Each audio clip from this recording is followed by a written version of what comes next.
CSS सेशनमधील दुसरा topic आपण आज बघत आहोत, टाइप्स ऑफ सिलेक्टर.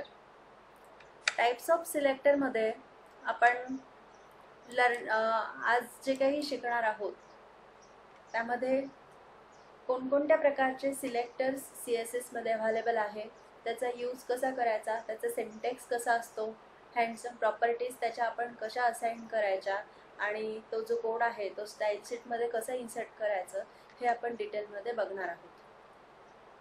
तर CSSमध्ये element, ID, class, universal, group, pseudo इतक्या प्रकारचे सिलेक्टर्स अवेलेबल आहेत.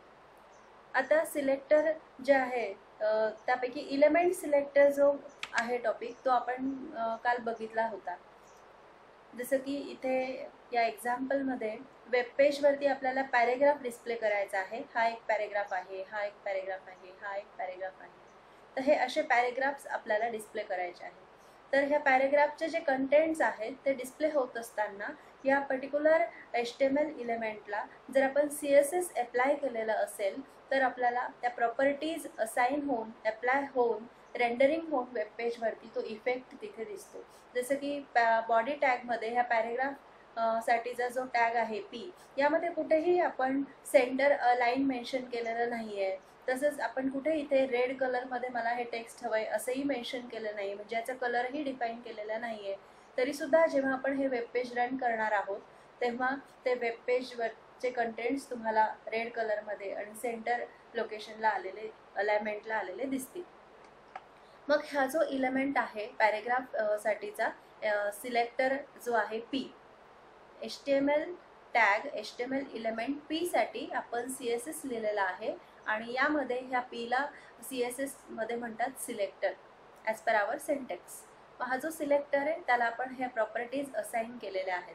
सो जेव्हा जेव्हा आपण हा टॅग वापरणार आहोत तेव्हा त्या टॅगशी रिलेटेड, त्या सिलेक्टरशी रिलेटेड ज्या प्रॉपर्टीज आहेत त्या असाइन होऊन, रेंडरिंग होऊन मग आपल्याला वेब पेजवरती तो इफेक्ट बघायला मिळेल. ओके. आता हा जो इलेमेंट सिलेक्टर आहे त्या व्यतिरिक्त सुद्धा अजून आपण बघणार आहोत की ID सिलेक्टर आहे, क्लास सिलेक्टर आहे. तर वन बाय वन आपण बघूया. पुढचा सिलेक्टर आहे CSSचा ID selector. ID selector uses the ID attribute of an HTML element to select a specific element. हा जो ID आहे हा ID कसा असणार आहे, युनिक असणार आहे. त्या IDला आपण जे काही नेम प्रोव्हाइड करणार आहोत हे युनिक नेम असलं पाहिजे. आता हा जो ID सिलेक्टर आहे तो आपल्याला HTML इलेमेंट नेमने स्पेसिफाय नाही करायचा. त्याच्यासाठी आपला सिंटॅक्स असा असतो की सर्वप्रथम तुम्ही हॅश म्हणायचा आहे. इथे हॅश हे कॅरेक्टर वापरायचं आहे. त्यानंतर जो काही ID इलेमेंट तुम्हाला इथे प्रोव्हाइड करायचा आहे, जसं की आपण व्हेरिएबल नेम देतो, फंक्शन नेम देतो, तसं तुम्ही इथे ह्या सिलेक्टरला ID सिलेक्टरला नेम प्रोव्हाइड करणार आहात. जसं की मी इथे केलेलं आहे para1. पॅरा हे माझं युजर डिफाईन म्हणता येईल त्याला, की ॲज पर युजर्स चॉईस मी ते IDला नाव दिलेलं आहे स्पेसिफिक. आणि हा ID सिलेक्टर आहे हे मला कशावरून कळत आहे, कारण की यापूर्वी मी इथे काय लिहिलेलं आहे, हॅश. जेव्हा आपण hash followed by the ID selector name असं लिहितो तेव्हा तो CSS मधला ID सिलेक्टर प्रकारचा CSS असतो. तो सिलेक्टर कोणत्या प्रकारचा असतो, ID सिलेक्टर.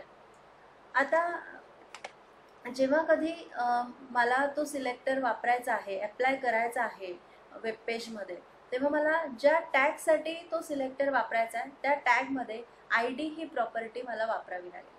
कोणती प्रॉपर्टी यूज करावी लागेल, ID, ज्याला आपण म्हणतो HTMLमध्ये ॲट्रिब्यूट. हे ॲट्रिब्यूट जे आहे ID, या ॲट्रिब्यूटला आपण व्हॅल्यू असाइन करणार आहोत IDची.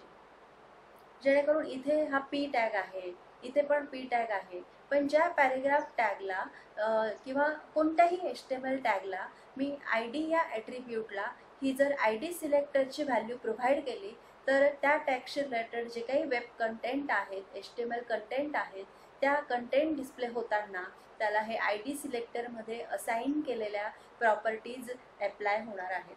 जसं की पहिले इथे दोन पॅरेग्राफ आहेत, एक हा पॅरेग्राफ, एक हा पॅरेग्राफ.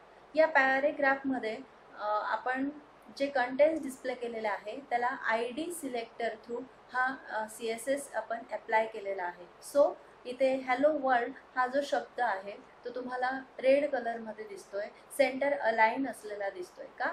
कारण की या पॅरेग्राफमध्ये ID या ॲट्रिब्यूटला आपण हे CSS अप्लाय केलेला आहे, ID सिलेक्टर असलेलं. पुढील जो पॅरेग्राफ आहे त्याला त्याच्यातले कंटेंट्स हे फक्त टाईप केलेले आहे. इथे आपण कोणताही सिलेक्टर किंवा CSS अप्लाय केलेला नाही आहे, त्यामुळे त्यावरचे जे कंटेंट्स दिलेले आहे वेबपेजवरती ते ॲज इट इज डिस्प्ले झालेले तुम्हाला दिसत आहे.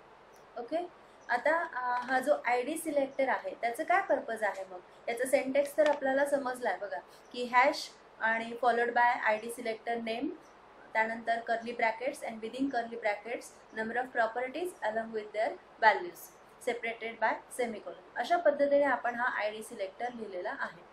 आणि जिथे कुठे आपल्याला ज्या टॅगसाठी हा ID वापरायचा आहे, हा सिलेक्टर CSS वापरायचा आहे, त्या पर्टिक्युलर टॅगमध्ये HTML एलिमेंटमध्ये आपण ID हे ॲट्रिब्यूट वापरणार आहोत.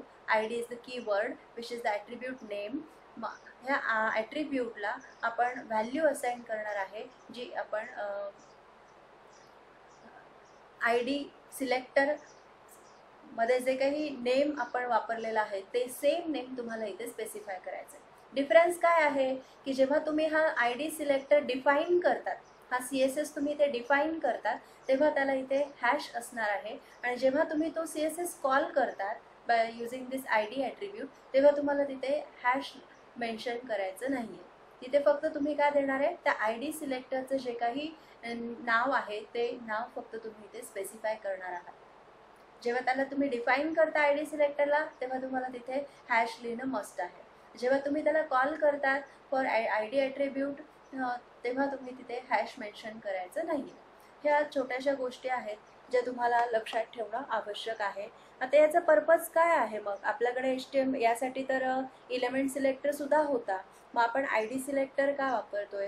तर ID सिलेक्टरचा उपयोग यासाठी आहे की जो आपण पॅरेग्राफ एलिमेंट सिलेक्टर बघितला, तर यामध्ये प्रत्येक वेळेला हे जे CSS आहे हे पर्टिक्युलर टॅगसाठी लिमिट होतं त्याचं, की फक्त पॅरेग्राफ टॅगसाठीच हे CSS अप्लाय होणार आहे. परंतु आता जेव्हा मी ID सिलेक्टर यूज करत आहे तेव्हा हे जसं मी पॅरेग्राफ टॅगसाठी वापरते तसा अजून दुसरा टॅग असेल तर त्यासाठी सुद्धा मला हे CSS अप्लाय करता येणार आहे. जिथे ज्या टॅगसाठी, ज्या HTML एलिमेंटसाठी मला हे CSS रिक्वायर्ड आहे, त्या ठिकाणी त्या HTML एलिमेंटला मी ID ॲट्रिब्यूटला ही व्हॅल्यू तिथे स्पेसिफाय करणार आहे. अशा पद्धतीने हे CSS माझं वर्क होतं.